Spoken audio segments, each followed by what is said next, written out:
Voilà, alors cet exposé est sur donc le sacrement de la pénitence. Je l'ai bâti en 3 temps. Premièrement, l'enseignement de l'Église, que je prends dans le catéchisme de l'Église catholique, et c'est ça qui est la base et le donné évidemment premier. Puis dans une deuxième partie, je verrai le déroulement de ce sacrement. Et puis, dans une troisième partie, quelques questions particulières pour préciser certains points. Donc, premièrement, l'enseignement de l'Église sur ce sacrement. Et ma source ici, c'est le catéchisme de l'Église catholique, qui est adressé à tout le monde. Alors, je prends ici les numéros 1422, 23 et 24. C'est là où il est question de ce sacrement. 1422. Ceux qui s'approchent du sacrement de pénitence y reçoivent de la miséricorde de Dieu le pardon de l'offense qu'ils lui ont faite et du même coup sont réconciliés avec l'Église que leur péché a blessée et qui, par la charité, l'exemple, les prières, travaillent à leur conversion. Alors, ensuite, le catéchisme énumère les différents noms de ce sacrement. Il est appelé sacrement de conversion puisqu'il réalise sacramentellement l'appel de Jésus à la conversion, la démarche de revenir au Père, c'est le Fils prodigue dans Saint Luc, dont on s'est éloigné par le péché. Il est appelé aussi sacrement de pénitence puisqu'il consacre une démarche personnelle et ecclésiale, c'est-à-dire communautaire, de conversion, de repentir et de satisfaction du chrétien pécheur. Il est appelé aussi sacrement de la confession, c'est le mot peut-être le plus usuel, puisque l'aveu, c'est-à-dire la confession des péchés devant le prêtre, est un élément essentiel de ce sacrement. Dans un sens profond, ce sacrement est aussi une confession, c'est-à-dire, comme on dit, une confession de foi, c'est-à-dire une reconnaissance et une louange de la sainteté de Dieu et de sa miséricorde envers l'homme pécheur. Il est appelé aussi sacrement du pardon, puisque par l'absolution sacramentelle du prêtre, Dieu accorde aux pénitents le pardon et la paix.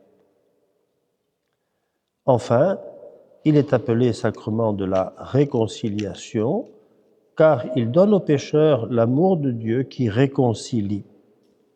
Celui qui vit de l'amour miséricordieux de Dieu est prêt à répondre à l'appel du Seigneur. Voilà, la source est là. Et voyons maintenant, deuxième partie, donc l'intelligence de la foi. Comprenons plus profondément ce que je viens de rappeler. Et ce qu'il faut mentionner en premier, c'est que le sacrement de la réconciliation est, je prends une comparaison, est une des deux jambes de la vie chrétienne. Donc les jambes, c'est fait pour marcher. Il y a la gauche et la droite, comme vous le savez. C'est la base de ma comparaison.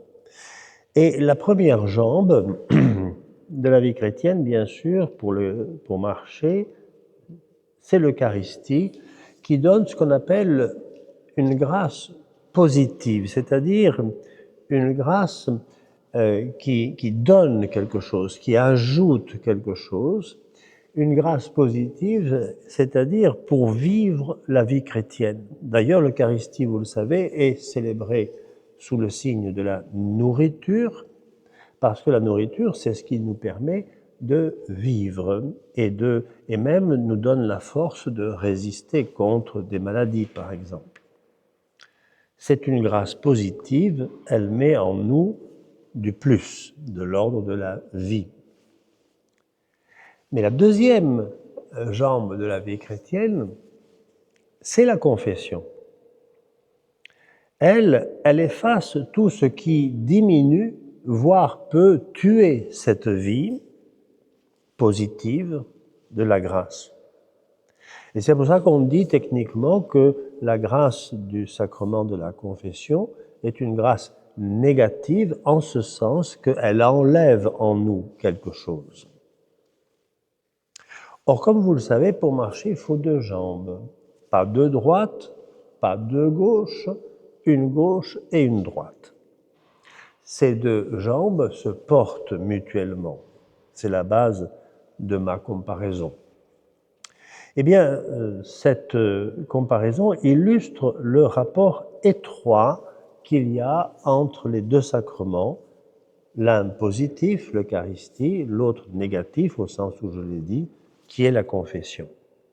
Et c'est pour ça que ces deux sacrements sont des sacrements qui sont essentiellement réitérables, reçus régulièrement.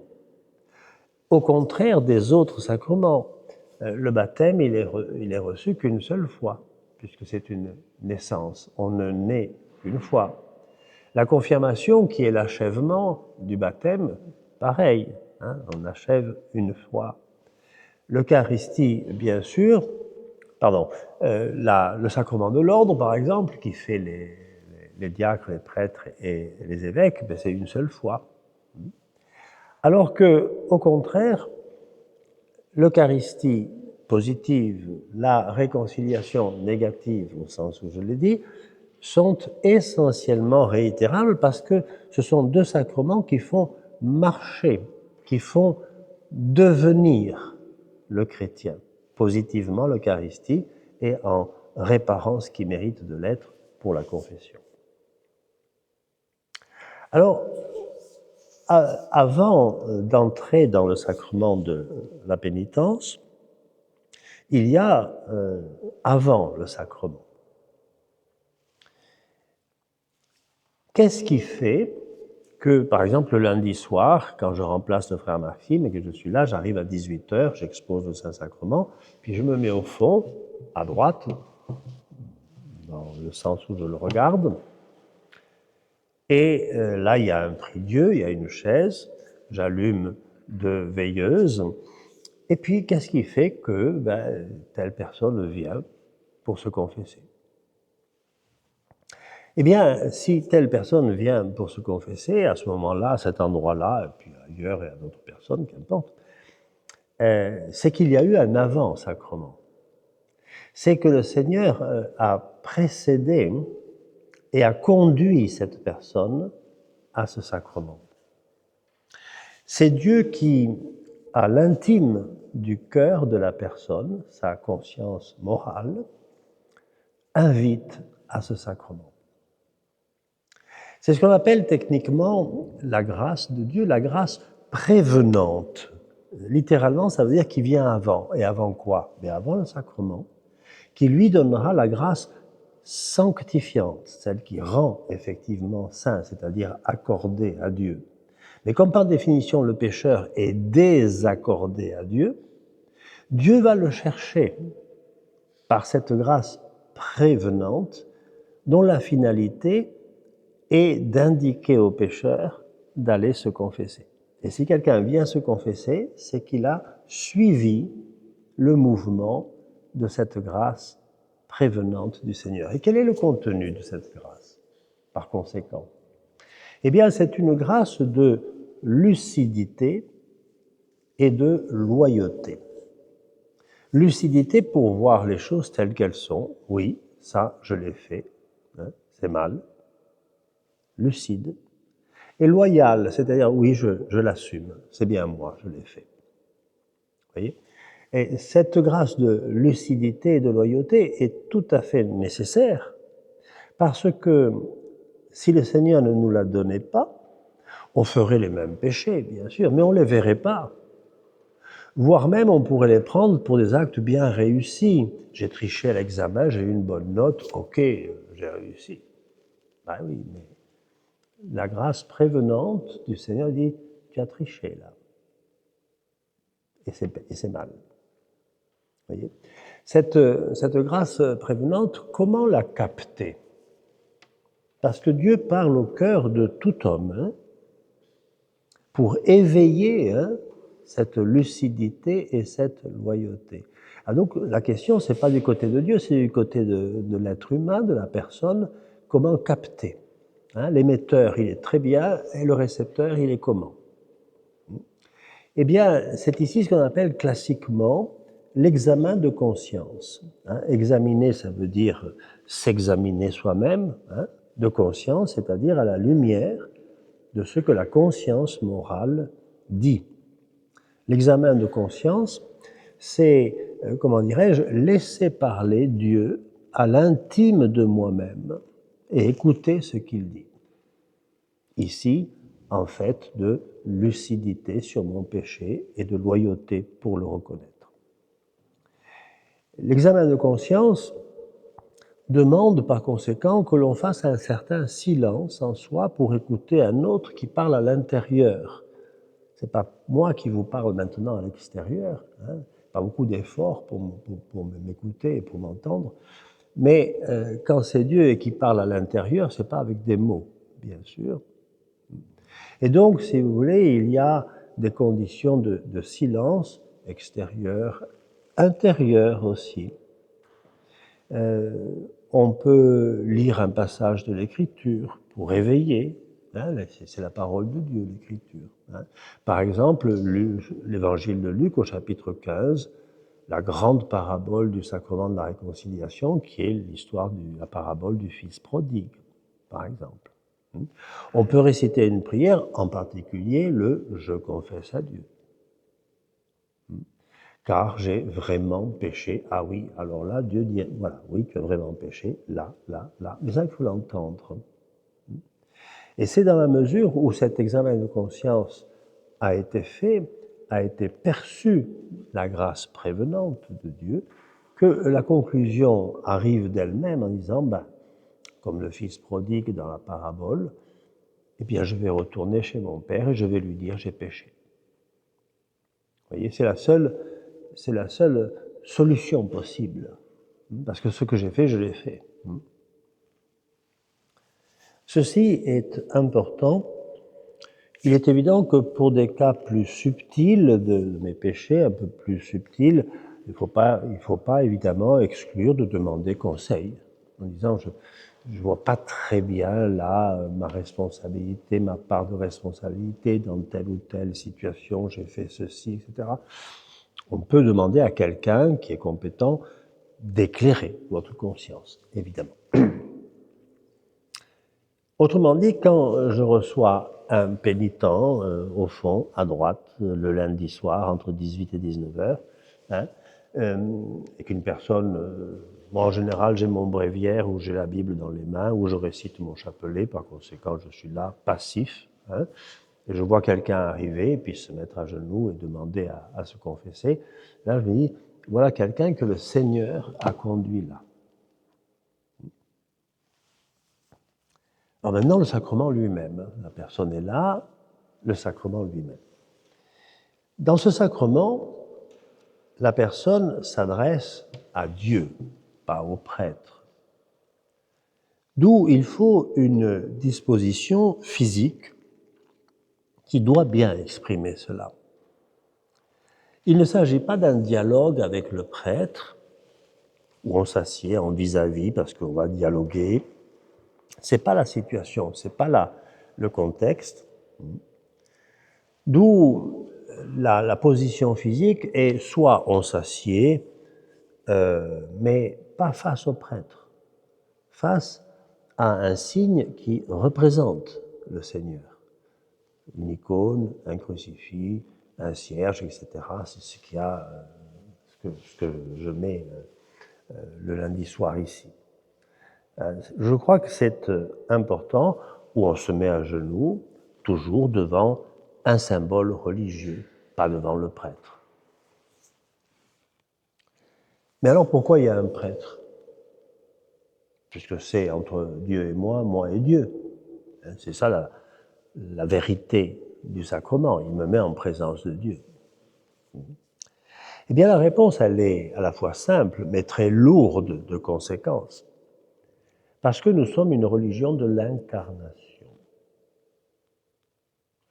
Autrement dit, c'est Dieu, bien sûr, qui, dans le Christ, qui est vrai Dieu et vrai homme, qui pardonne les péchés.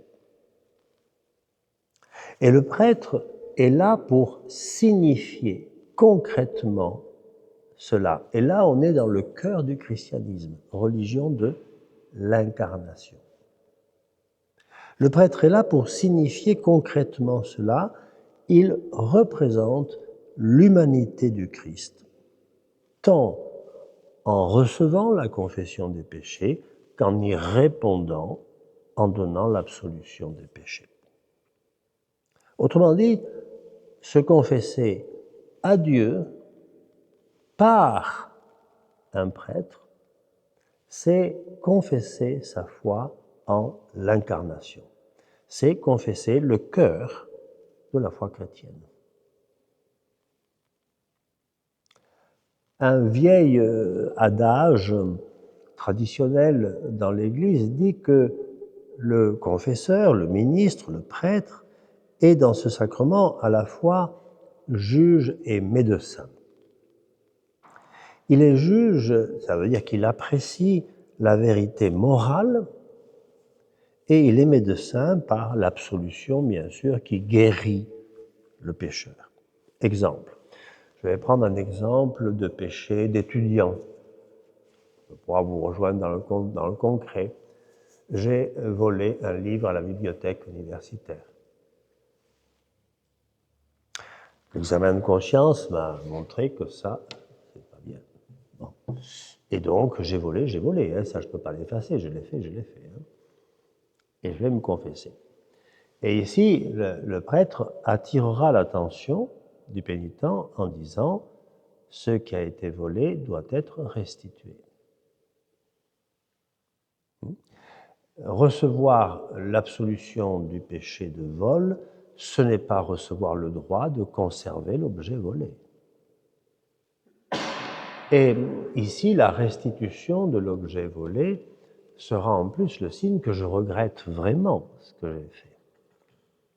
Dans le regret qu'il faut avoir de son péché, il y a nécessairement l'intention de réparer tout ce qui est réparable.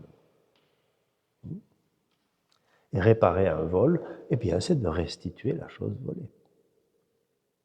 Il y a des vols un peu subtils. J'ai pris l'exemple classique, j'ai volé un livre à la bibliothèque universitaire. Mais j'ai été 2 ans confesseur à Rome et il faut savoir quel est le péché favori des Romains. Ça vous intéresse? Bon, au moins par curiosité, hein, pas pour imiter, hein, attention. Hein, bon. Le péché favori des Romains, c'est de prendre le bus sans payer. C'est très mal. C'est une forme de vol. Hein. Mais les Romains sont catholiques, comme vous le savez, par conséquent, ils se confessent. J'ai pris le bus sans payer. Bon. Et le confesseur dit à ce moment-là, combien de fois? Une dizaine de fois. Bon. Et dans ce cas-là, je vous demande d'acheter 10 billets de bus et de les mettre à la poubelle. Voilà un mode de restitution. Vous voyez, il y a combien de fois? Il y a un mois et demi, je devais aller à Bordeaux. Et bien sûr, le train avait du retard. Et je ne voulais pas arriver trop tard au couvent de Bordeaux, et si possible pour les complis, le dernier office qui est à 20h30. Donc je sors vite de la gare, et par bonheur, le tram qui devait me conduire au couvent était juste là. Je fonce et je rentre dans le tram, il ferme les portes et il me met à l'heure pour l'office au couvent, Dieu soit béni. Oui, mais je n'ai pas payé le ticket. Je ne vais pas m'arrêter, dans le tram, attendez, hein, je sors la carte de crédit, je vais acheter un billet. Hein. Non, il serait parti. Bon. Ah. Le lendemain, quand je devais revenir à Toulouse, et que j'ai pris le tram dans l'autre sens, et là, je n'avais pas de... J'étais pas à la course, là, ben, j'ai acheté 2 tickets. Et j'en ai utilisé qu'un. Et je ne me suis jamais confessé d'avoir volé le tram de Bordeaux. Hein? J'ai simplement différé mon paiement et j'avais un motif peut-être légitime de faire ça. J'ai eu la chance de ne pas être contrôlé aussi. Hein? Enfin, à 20h30 le soir, il y a peu de contrôle, comme vous le savez. Passons. Mais voyez, c'est ce genre de restitution, hein, quand on a volé, quand on a pris le bus en pied, etc., c'est pas simplement une question économique. C'est que c'est ça qui dit que je regrette vraiment. C'est que je m'engage à réparer tout ce qui est réparable.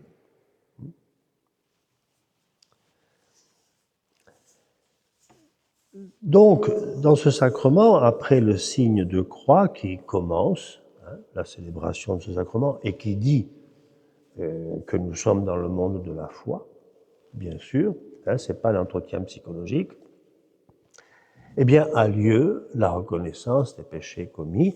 Certains pénitents récitent à ce moment-là le « Je confesse à Dieu », c'est très bien, ça donne la disposition de la personne, c'est très bien. Et dans l'aveu, classiquement l'aveu des péchés, donc la reconnaissance des péchés, j'observe très et trop souvent qu'il y a un grand désordre dans ce que dit le pénitent. On mélange un peu tout, si vous voulez. Or, ici, il faut bien prendre conscience qu'il y a, malheureusement peut-être, une cohérence profonde dans les péchés que nous commettons. Il y a un ordre, si vous voulez, hein, dans nos péchés. L'ordre est le suivant. Les péchés tout à fait premiers et fondamentaux, ce sont les péchés dans la relation avec Dieu. Et c'est parce que cette relation avec Dieu est blessée, diminuée, elle peut être même tuée par mes péchés, que par voie de conséquence, mais ma relation avec moi-même et avec les autres est blessée. Donc vous voyez, je dis toujours aux pénitents, parce que 9 fois sur 10, c'est pas bien en place, hein, commencez par, dans ma relation avec Dieu. Vous en verrez ensuite la conséquence dans ma relation avec moi-même, hein, la manière dont je vis moi-même. Hein, et par voie de conséquence, ma relation avec les autres. Je crois que c'est important de voir cela. Alors la relation avec Dieu, c'est quoi? Et ce sont tous nos péchés qui diminuent, qui blessent cette relation, en matière, par exemple, de vie de prière. La prière étant le premier mode, hein, de relation avec Dieu. Prière du matin, prière du soir. Parfois, je pose la question, quel est le premier geste que vous faites en vous levant le matin? J'ai souvent la réponse, j'allume le téléphone. Mais je m'excuse, non. Le premier geste qu'un chrétien fait à son lever, c'est le signe de la croix. Bon, ça ne prend pas beaucoup de temps, ni beaucoup d'énergie. Mais ça, c'est mon idée profonde. C'est ça qui est, comment dirais-je, ma vie profonde.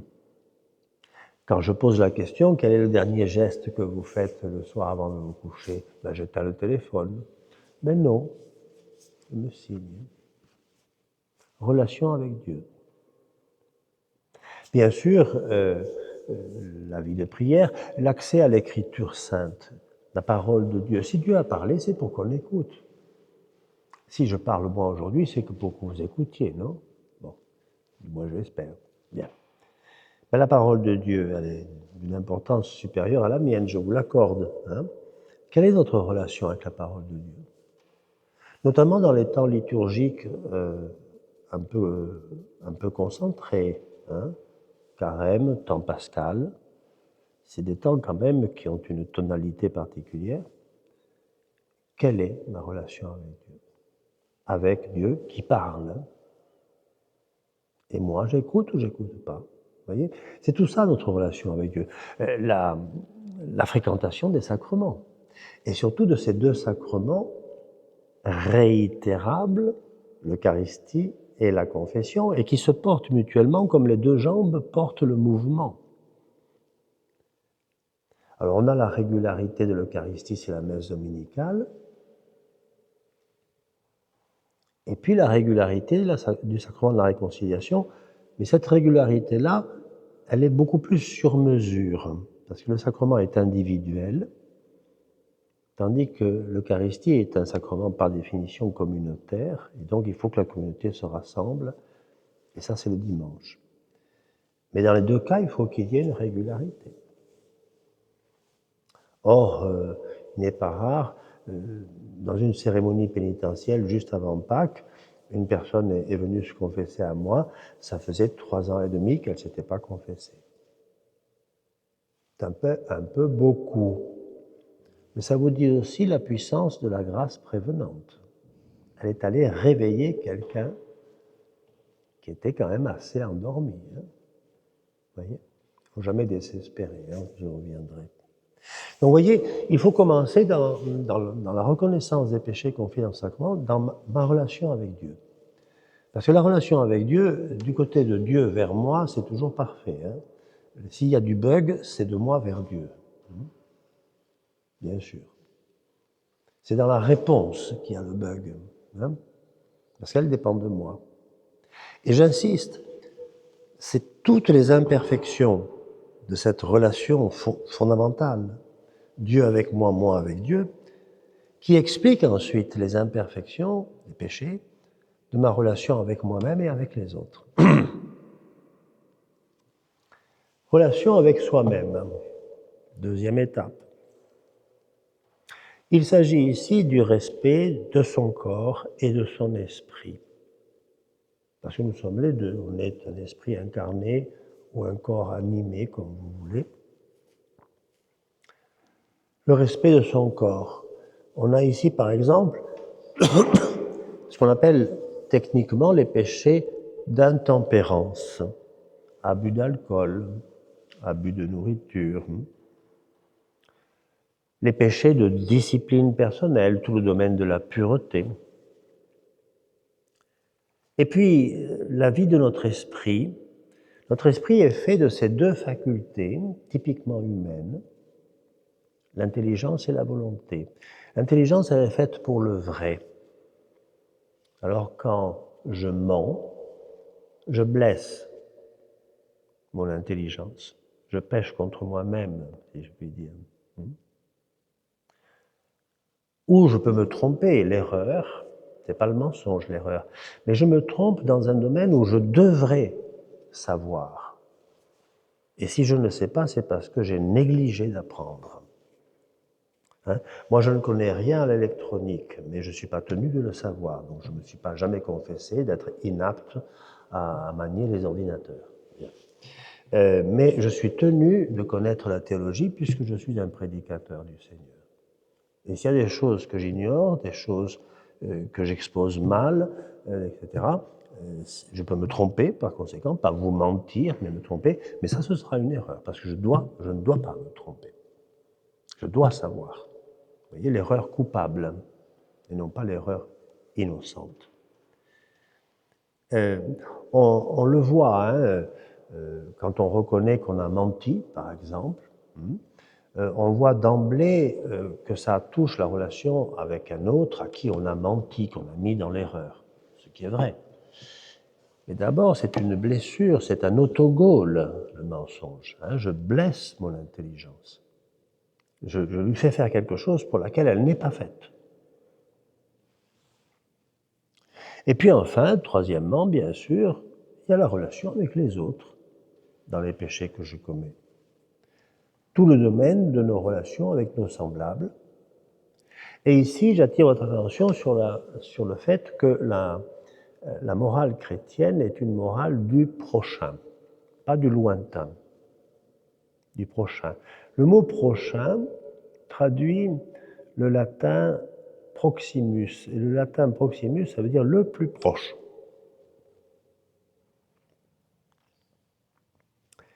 Ce sont les personnes que Dieu lui-même a placées près de nous.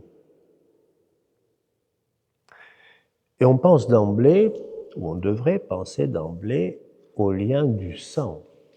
Parce que mes amis, moi je les choisis, hein?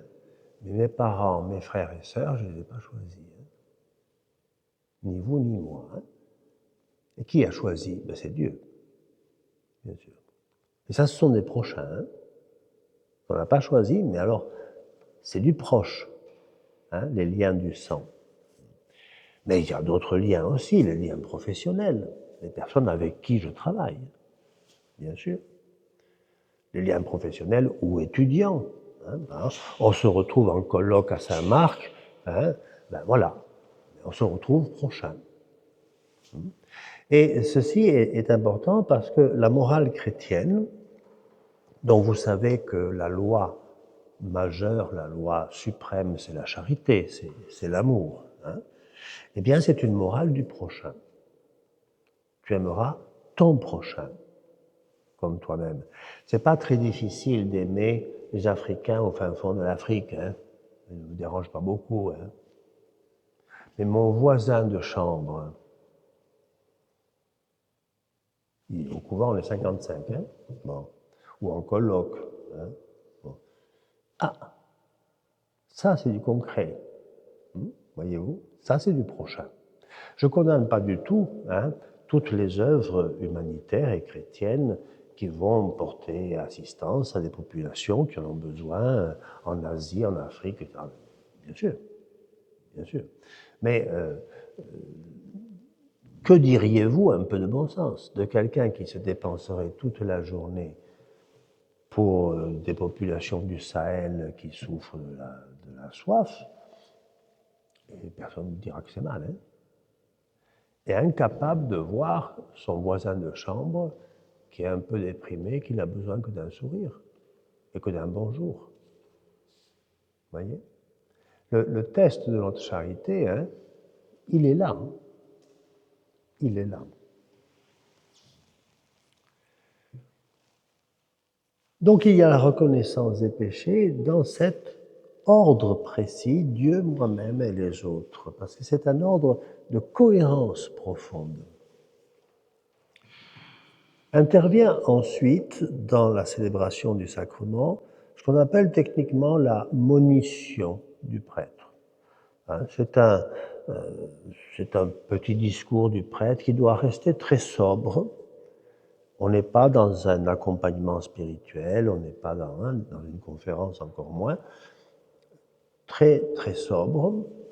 Et cette monition du prêtre a pour objet d'encourager le pénitent et de lui rappeler en particulier cette vertu théologale qui est la moins bien connue et peut-être donc la moins bien pratiquée, et qui est la vertu théologale d'espérance.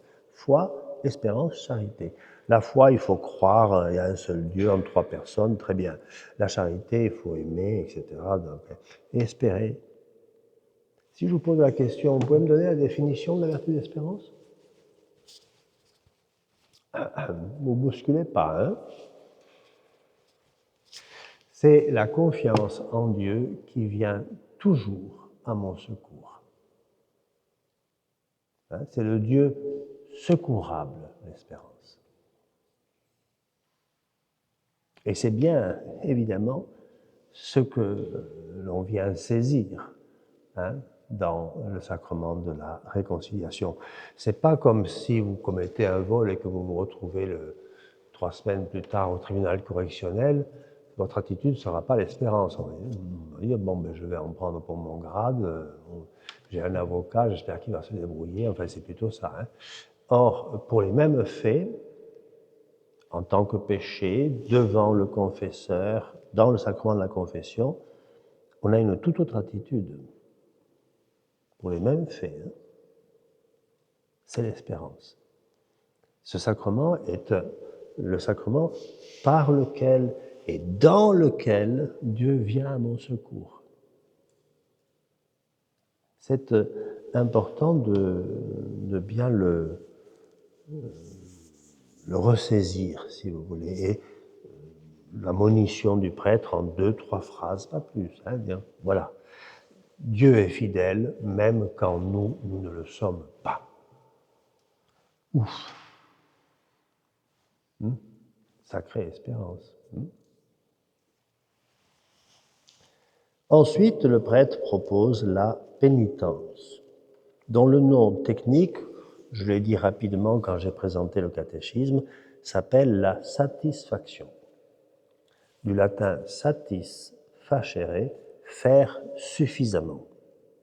Satisfaction. Elle est double, cette satisfaction.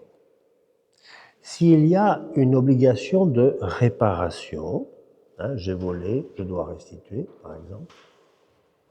S'il y a une obligation de réparation, le prêtre doit demander au pénitent de l'accomplir. Comme je disais aux pénitents romains, vous achetez 10 billets de bus et vous les mettez à la poubelle. Faute de quoi, le regret n'est pas acquis. Parce que vraiment regretter un acte, je le répète, c'est faire tout ce qu'on peut pour réparer. Sinon, on ne regrette pas.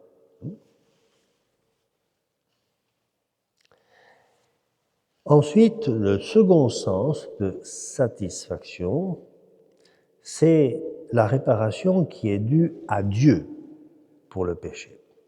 La première satisfaction, elle est due à la victime du péché, celui que j'ai volé. Je dois lui restituer. La deuxième satisfaction, elle est due à Dieu pour le péché. Et il ne s'agit pas ici d'une peine comme les tribunaux les prononcent. Il s'agit d'un acte que le confesseur va vous demander de poser, rendre tel service, pardonner telle personne qui vous a fait du tort, faire telle prière, lire tel passage de l'Écriture. Il s'agit d'un acte qui va exprimer votre reconnaissance envers Dieu et votre capacité retrouvée à bien vivre. C'est éminemment positif. C'est pas, comment dirais-je, punitif. C'est vraiment repartir du bon pied, et c'est le premier acte bon qu'en sortant du confessionnal, je vais être capable de faire. Enfin, le prêtre donne l'absolution, Dieu pardonne, redonne sa grâce, et le pénitent retrouve la paix. Et la formule sacramentelle est « Je vous pardonne tous vos péchés au nom du Père, du Fils et du Saint-Esprit ». Voilà la trame. Passons maintenant au troisième point, rapidement, quelques points particuliers. Premier point, le secret de la confession. Ce secret est absolu. Le prêtre est tenu à garder absolument secret tout ce qu'il a entendu dans la confession. Et c'est tout à fait cohérent puisque, je l'ai dit dès le commencement, le pénitent s'adresse à Dieu dans le Christ, représenté par le prêtre. Mais c'est le Christ qui est important. C'est lui qui remet les péchés, en son humanité parce qu'il est Dieu. C'est ça que je représente. Donc, c'est la vérité de la situation, si vous voulez. Autrement dit, c'est au Christ que le pénitent s'adresse, pas au prêtre, comme personne singulière. Et il y a des martyrs du secret de la confession. Le plus connu est saint Jean Népomucène, XVIIe siècle. Il était le confesseur de la reine de Bohême. Et le roi de Bohême avait quelques doutes sur la fidélité de sa femme. Et alors il est allé demander, je vais demander au confesseur, lui il doit savoir. Il est allé demander à Jean Népomucène, bon, alors la reine, c'est OK ou c'est pas OK? Bien. Et Jean Népomucène lui a dit, je suis confesseur de la reine, c'est rien à dire. Et le roi a tué saint Jean Népomucène. Il est mort de ça. Plus proche de nous, vous avez des prêtres pendant l'occupation allemande dans la Seconde Guerre mondiale en France, hein, qui ont été déportés et qui sont morts à Dachau, à Auschwitz, etc., parce qu'ils avaient refusé de dire à la Gestapo ce que tel ou tel résistant leur avait dit en confession. Donc, vous voyez à quel niveau, ici, on se place. On est dans l'absolument absolu. C'est-à-dire qu'il n'y a aucun cas, aucun motif qui peut lever ce secret. Même le pape ne peut pas me le demander. Et si un jour le pape me le demandait, je dirais non. Moi, qui suis un bon catholique, je peux vous dire, j'aime le pape, quel qu'il soit. Et ce sera non ce jour-là. Hein? Bien. C'est une chose que la société civile comprend mal, l'absolument absolu, quelque chose qui est absolument insusceptible de la moindre exception. Vous savez que les secrets professionnels sont des secrets professionnels, ils ne sont pas absolus. Un médecin a l'obligation de révéler votre maladie si elle est contagieuse et qu'elle menace la santé publique. Le secret médical n'est pas absolu. Et ça, je comprends très bien. Moi, ça ne me choque pas du tout, hein, en passant. Bien. Tandis que, donc, c'est un vrai secret qui ne peut être levé qu'à certaines conditions. Ça, je le comprends très bien. Bon. Eh bien, le secret de la confession est un vrai secret qui ne peut jamais être levé.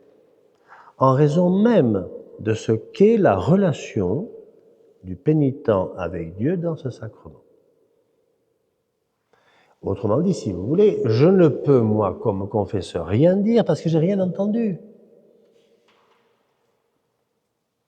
C'est au Christ qui s'est adressé. Je le représente, le Christ, oui. Mais que je sois, comment dirais-je, Jean-Pierre Paul ou comme prêtre, ça n'a aucune importance.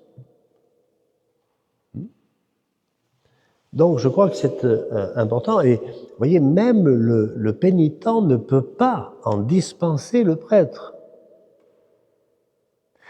On a vu la malice des hommes, hein, on a des cas dans l'histoire hein, qui sont quand même graves. Par exemple, quelqu'un s'accuse en confession à moi d'avoir tué une personne bon, et d'avoir laissé condamner un innocent pour ce crime, alors que c'est lui qui l'a commis, mais il a laissé condamner un autre à sa place. Donc moi, j'ai la preuve qu'il y a une erreur judiciaire grave. Je ne peux rien faire. Et je ne ferai rien. Ça va jusque-là, hein? Ce que je peux dire au pénitent en disant « vous avez le grave devoir de vous dénoncer », parce que je ne peux pas vous donner l'absolution de ce péché tant que vous n'offrez pas la réparation adéquate, ça, bien sûr que je peux le dire. Mais moi, d'aller voir la police en disant « moi, je connais le vrai auteur », je ne peux pas. Je ne dois pas. Vous voyez jusqu'où ça va, hein, quand je dis absolument absolu. Il n'y a aucun cas d'exception. Aucun. Ce secret pèse sur le prêtre seul. Le pénitent, il fait ce qu'il veut. Il peut aller faire un livre après sur ses confessions, si ça l'intéresse. Bon, ça pèse sur le prêtre seul. Et si un prêtre violait le secret de la confession, il serait immédiatement suspendu et il ne pourrait recevoir l'absolution de ce péché très grave que du pape. L'archevêque de Toulouse, il ne peut pas pardonner ce péché. Hein, c'est ce qu'on appelle un cas réservé au pape. Pour vous dire à quel niveau on situe les choses. Hein. Deuxième précision, l'acte de contrition. C'est ce que le prêtre demande au pénitent avant de donner l'absolution. Alors je dis, est-ce que vous voulez bien dire l'acte de contrition? Oui, très bien. Mais parfois j'ai, mais je ne sais pas par cœur. Répétez après moi. Mon Dieu, j'ai un très grand regret de vous avoir offensé, parce que vous êtes infiniment bon, infiniment aimable et que le péché vous déplaît, je prends la ferme résolution, avec le secours de votre sainte grâce, de ne plus vous offenser et de faire pénitence. Voilà. Ça exprime l'intention de fond du pénitent. Alors parfois j'ai le cas en disant « Ah mais pour un pénitent étranger, ah mais je ne le connais pas en français, je le connais en arabe. » Ben dites-le en arabe. Bon, je le connais mais uniquement en portugais. Ben dites-le en portugais. C'est le même, que je sache. Bien. Je prends la ferme résolution. Qu'est-ce que ça veut dire? Il y a 3 aspects dans cette résolution qui doit être ferme. Première résolution, de ne jamais désespérer de l'amour de Dieu. Le désespoir, c'est du suicide spirituel. De ne jamais désespérer de l'amour de Dieu. Ça va loin, vous savez. Quel est le premier à rentrer au ciel? Après la passion du Seigneur qui nous a sauvés. Eh oui, c'est pas la Vierge Marie, hein. Rassurez-vous, elle y est aussi au ciel. Et puis elle y est en son corps et en son âme, elle y est parfaitement, et dans les degrés les plus hauts. Hein. Mais c'est pas la première. La première, c'est un criminel qui dit lui-même qu'il est justement puni de son crime. Alors, justement puni de son crime selon les critères de la justice de l'époque. Hein. Enfin, c'est pas un innocent. Hein. Ce sont des criminels. Ils ont tué des gens, ces gens-là. C'est le premier à rentrer au paradis. Ça vous montre la largeur des bras de la croix. Ferme propos de ne jamais désespérer. Je vais vous faire une petite confidence, mais il faudra le répéter à personne. Hein. Dans une vie antérieure, j'étais juge. Puis la pire espèce de juge, c'est les juges d'instruction. Vous savez, ceux qui mettent en prison sans jugement. Autrement dit, des criminels, j'en ai vu comme je vous vois ce soir, en face. Hein. Et j'ai vu dans des gens qui ont la conscience chargée, hein, c'est le moins qu'on dise, ce n'est pas des innocents. Hein. Alors, tuer quelqu'un, bon. Et j'ai vu en prison des conversions radicales. J'en ai vu un, par exemple, et il était puni en prison, parce qu'en plus, il se conduisait mal en prison. Il avait été mis au cachot, et c'est sévère, hein, la cellule disciplinaire en centrale. Hein, bon. Et le seul livre qu'il avait, c'était la Bible. Et il s'est converti en lisant l'Évangile selon saint Matthieu. Ça vous l'a retourné complètement, comme une crêpe. Et c'était un dur des durs, hein, je peux vous dire. Hein. Ah ouais. De ne jamais désespérer. Quand bien même vous auriez tué père et mère, ce qui n'est pas bien, hein, bon, ne désespérez pas. Deuxième aspect de la ferme résolution, de continuer à faire le bien dont vous restez capable. Des gens qui ont la conscience très chargée, qui sont vraiment malicieux, on s'aperçoit quand même qu'il y a certaines choses qui sont encore capables de faire, des petits biens. Continuez. C'est dans la mesure où on augmente sa capacité de bien faire qu'on lutte bien contre la capacité de mal faire. Ferme résolution, donc, de faire le bien dont on est capable. Et puis, troisième aspect de la ferme résolution, évitons les occasions de péché, c'est-à-dire ce qui conduit au péché. Si je sais que dans tel journal, je vais avoir des photos pas bien, licencieuses, bon, ben, je n'ouvre pas le journal, je ne l'achète pas, je passe à autre chose. Éviter les occasions de péché. La relation de la pénitence avec l'Eucharistie.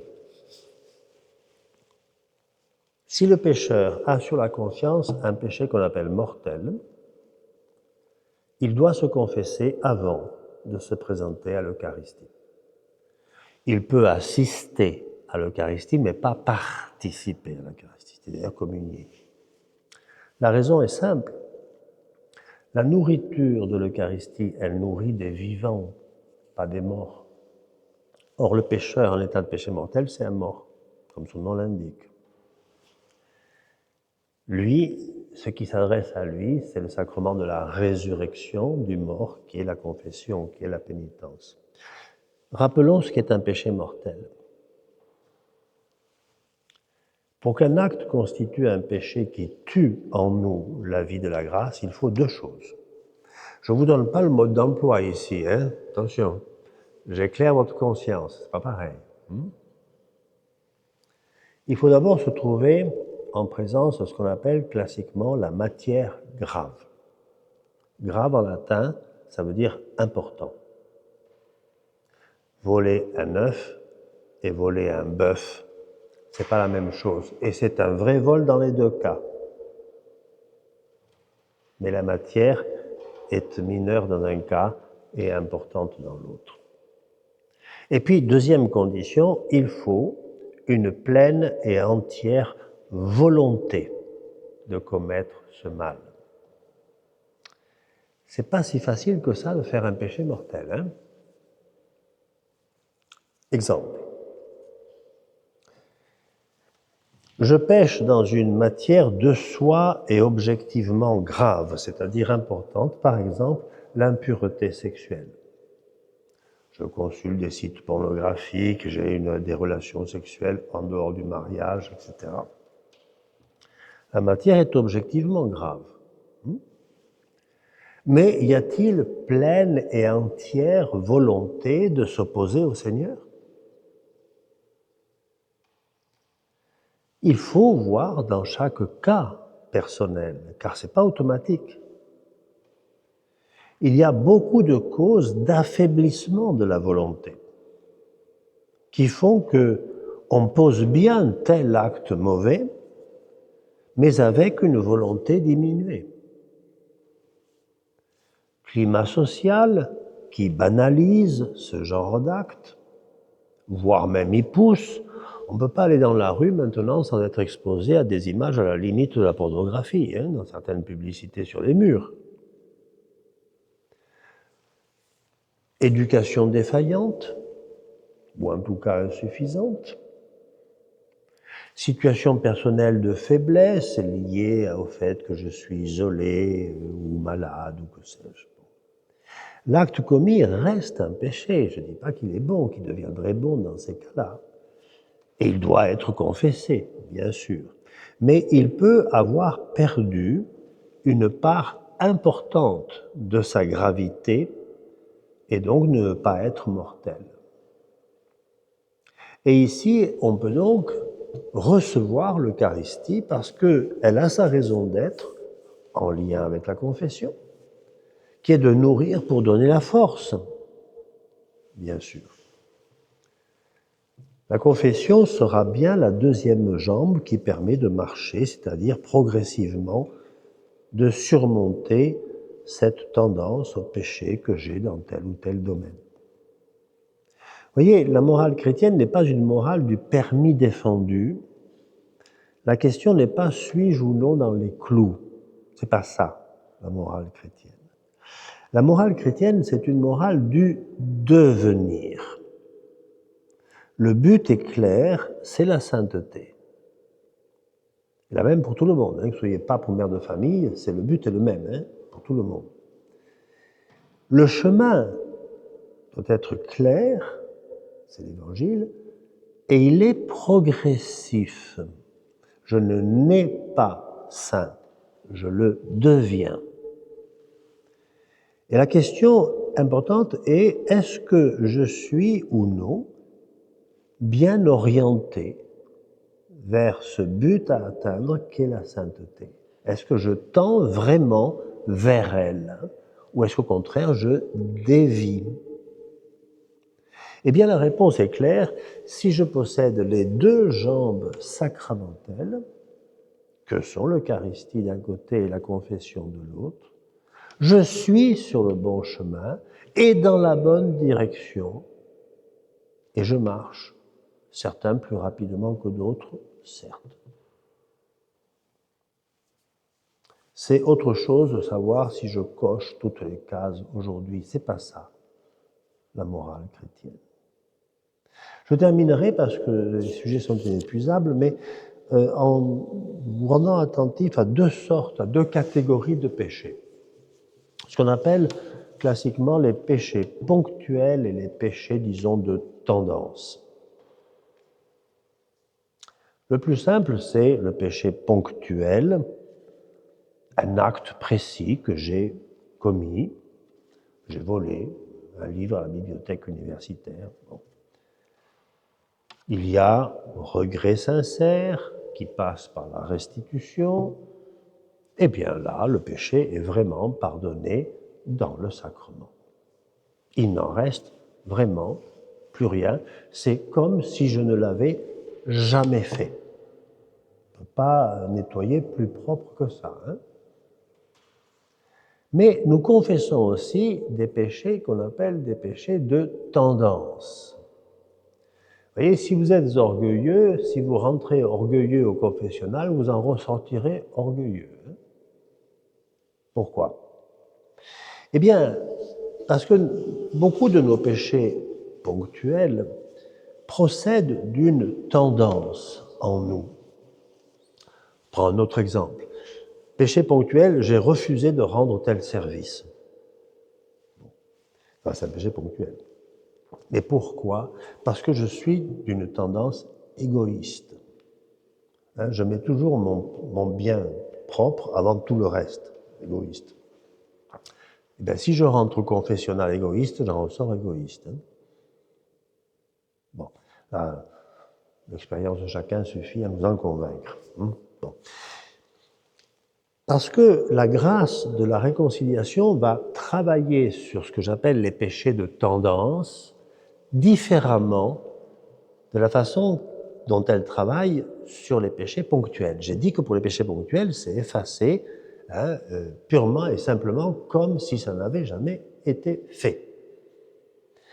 Pour le péché de tendance, la grâce va travailler autrement. Je prends un exemple, l'image, pour montrer ça.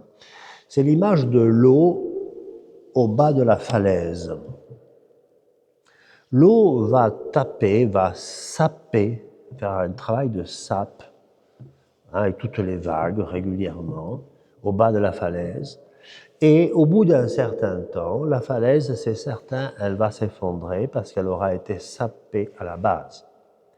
Il n'y a aucune dureté de pierre que le travail de sape de l'eau ne peut pas vaincre. C'est simplement une question de temps. Eh bien, cette image permet de nous représenter comment la grâce de la réconciliation travaille sur les péchés de tendance. Je suis orgueilleux, je suis égoïste, etc. Bon. La grâce de la réconciliation va être un travail de sape pour que, à terme, cette tendance s'effondre, disparaisse. Et c'est une des raisons d'ailleurs profondes de la régularité du sacrement de la réconciliation, c'est d'entretenir ce travail de sape. Et il n'y a aucune dureté et profondeur de tendance mauvaise en moi que ce travail de la grâce ne peut pas vaincre. Question de temps. Question de régularité. Voyez-vous ? Je le précise parce que il y a parfois des personnes qui sont guettées par le désespoir ou le découragement en disant « je me confesse toujours les mêmes choses ». Très bien, vous êtes dans le mille. Vous voyez ? Quand on a une morale du permis défendu, évidemment, se confesser toujours la même chose, c'est un peu déprimant. Si on a une morale du devenir, hein, on dit voilà, hein, ce travail de sape de la grâce, je l'alimente, je le ranime au besoin par le sacrement. Et c'est tout à fait autre chose. Voilà, on pourrait dire plus et mieux, mais je crois que j'ai largement dépassé le crédit qui m'était donné. Mais voilà, vous avez été miséricordieux, ça, voilà, au moins vous n'avez pas fait un péché ce soir, c'est bien. Voilà.